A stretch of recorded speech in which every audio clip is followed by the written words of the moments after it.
नीता, देखो मैं तुम्हारे लिए साड़ी लाया हूं। इतनी खूबसूरत साड़ी, ये तो मैं मुन्ने की शादी में पहनूंगी। अरे मुन्ने की शादी के लिए तो मैं इससे भी अच्छी साड़ी ला के दूंगा।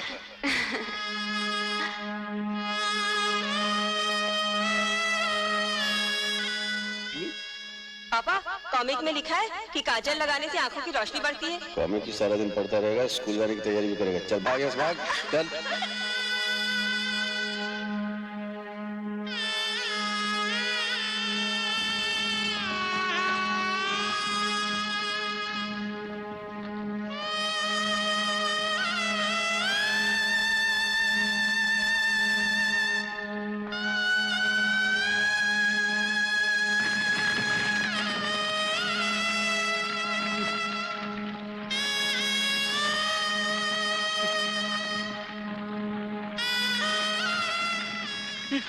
क्या हो रहा है? ये क्या हो रहा है?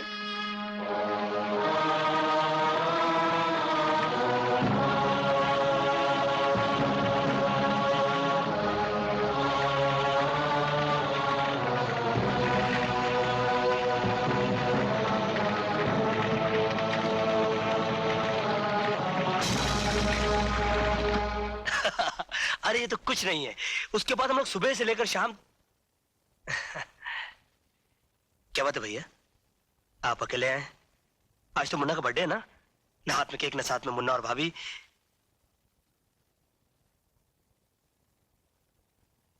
क्या बात है, आप चुप क्यों हैं? मुन्ना और भाभी नाराज है मुझसे। अरे पागले, ये कैसे हो सकता है? तेरी भाभी मुन्ना तुझसे नाराज हो सकते हैं? कोई बात तो जरूर है, वरना आज खुशी के मौके पर आपकी आंखों में आंसू। तो अपने मुन्ना से, अपनी भाभी से कितना प्यार करता है, यही सोचकर आंखों में आंसू भर आए। नहीं भैया, बात कुछ और है। मेरा दिल घबरा रहा भैया, आप मुझे उनके पास ले चलिए। अरे नहीं, ऐसा मत बोल। तू उनके पास नहीं जा सकता। क्यों नहीं जा सकता? क्यों नहीं जा सकता? तू मुझे अकेला छोड़कर जाना चाहता है? तू भी उनकी तरह मुझे अकेला छोड़ के जाना चाहता है? भैया अजीत, तेरा मुन्ना, तेरी भाभी, हम दोनों को इस दुनिया में अकेला छोड़कर चले गए। हम दोनों को अकेला छोड़कर। नहीं भैया,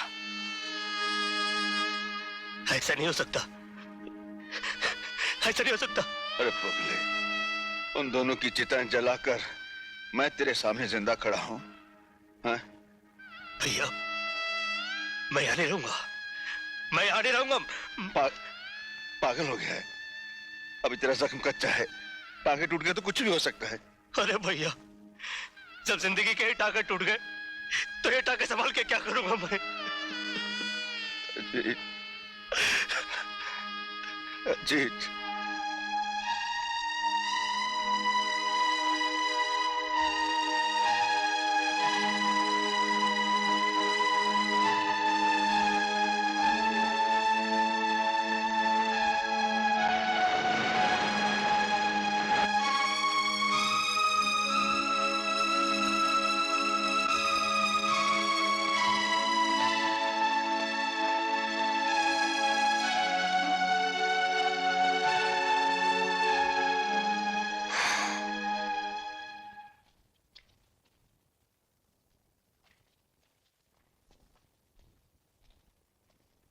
पता चला?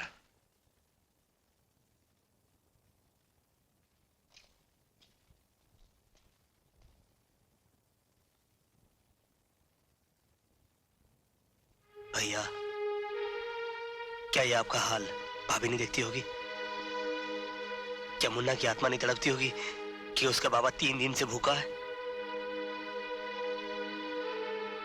जिस दरिंदे ने हमारी सारी खुशी, हमारी जिंदगी बर्बाद की, वो अभी तक जिंदा है और उसे खत्म करने के लिए हमारा जिंदा रहना बहुत जरूरी है।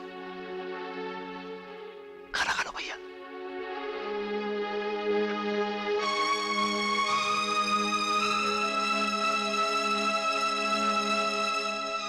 भैया, इन्होंने भी कुछ नहीं खाया।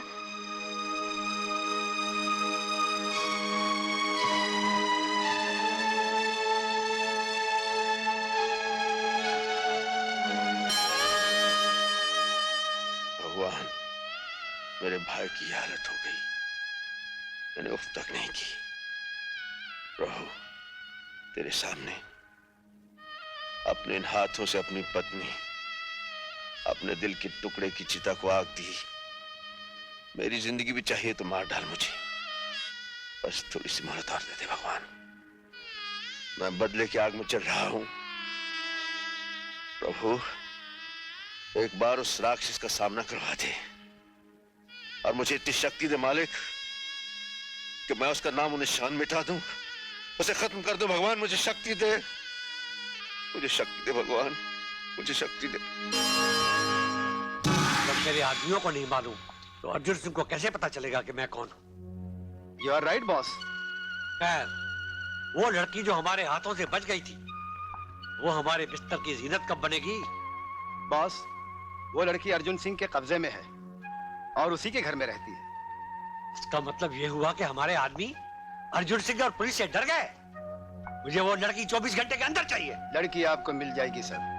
मैं एक ऐसे आदमी को जानता हूँ जिसके जरिए सांप भी मर जाएगा और लाठी भी नहीं टूटेगी। तुम्हारी बातें मेरी समझ में नहीं आ रही मिस्टर सिन्हा। इसमें समझने की क्या बात है? मैं तुम्हें कितनी बार समझा चुका हूँ कि तुम्हारे बहन के कत्ल के राज की चाबी प्रीति ही है। तुम उसे मेरे बताए हुए पते पर ले आओ, वहां तुम्हें सबूत भी मिल जाएगा और तुम्हारा खोया हुआ प्यार भी।